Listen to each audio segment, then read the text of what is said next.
yaitu memberikan airway terapi dengan alat, yaitu memberikan salam perkenalan diri. Di sini saya Dr. Fahri bertugas pada hari ini. Di sini meminta pertolongan fasilitas kesehatan terdekat dan melakukan pengecekan kesadaran. Kemudian melakukan evaluasi airway, yaitu look distance field, yaitu looknya melihat gerakan nafas dan pengembangan daya dari sisi samping. Kemudian mendekatkan hembusan nafas dengan mendekatkan telinga di hidung dan mulut. Kemudian feel merasakan hembusan nafas apakah adekuat atau tidak.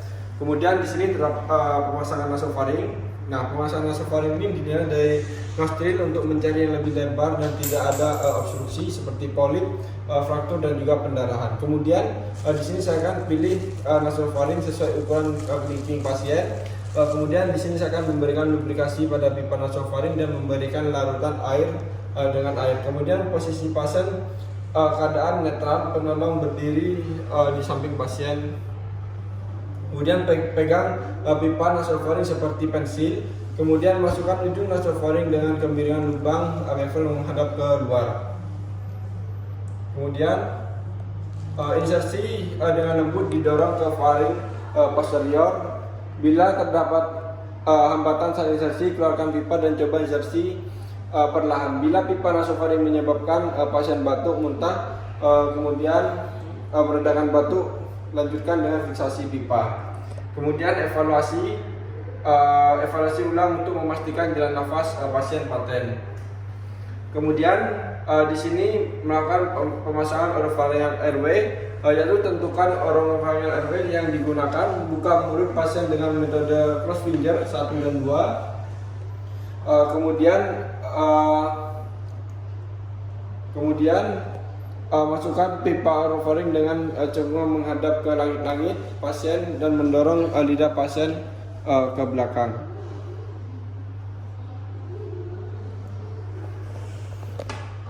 Kemudian setelah masuk ke dalam mulut, rotasikan 180 ujung distal hipofari. Kemudian cara kedua yaitu tanpa pemutaran menggunakan bantuan Townes blade untuk menekan lidah di bawah saat memasang, memastikan lidah tidak terdorong di belakang menutup airway. Kemudian evaluasi airway.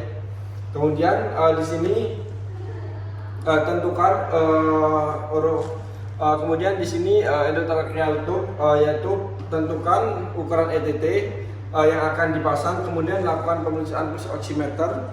Kemudian posisi pasien dengan stiffening dan morning posisi, leher sedikit fleksi. Kemudian lepaskan oropharyngeal airway jika terpasang. Tangan kiri memegang laryngoskop secara gentle pada sisi kanan mulut. Di atas lidah, singkirkan lidah ke kiri epiglotis, tampakkan ujung bila di valvula.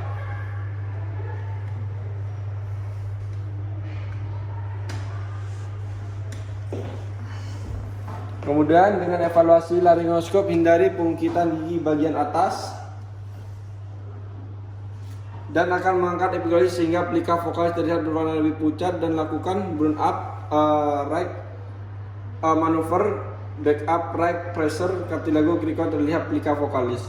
Kemudian masukkan ETT melalui sisi kanan mulut, blimbing ujungnya masuk trakea sampai cut off melewati plika vokalis kedalaman 23 cm.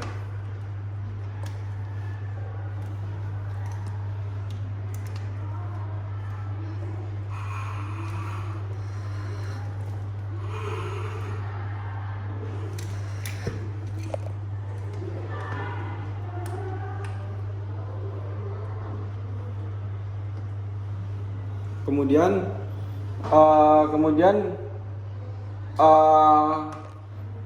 hubungkan pipa ETT dengan alat ventilasi seperti back valve yang terhubung dengan oksigen flow 10 hingga 12 liter per menit. Kemudian kembalikan cap off secukupnya dan tidak ada kebocoran speed 20 cc. Kemudian pemasangan dengan mendekatkan melalui stetoskop pengembangan paru-paru. Bila mendengar suara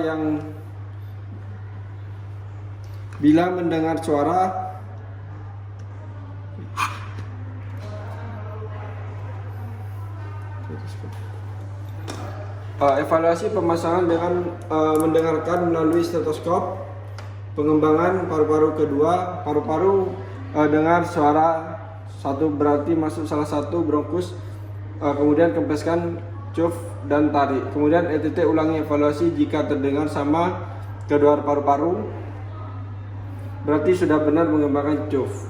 Dan bila tidak ada yang melihat dan mengembangkan, maka auskultasi terdengar gargling dan epigastrium berganti seperti intubasi esofagus, maka kempeskan curve dan ulangi pemasangan ETT.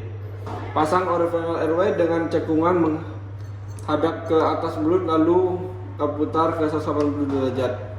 Kemudian setelah yakin ETT masuk ke trakea, nafas terdengar sama kedua paru, kemudian fiksasi ETT dengan plester. Ulang airway. Di sini saya sudah melakukan tindakan yaitu memberikan terapi airway dengan alat. Terima kasih.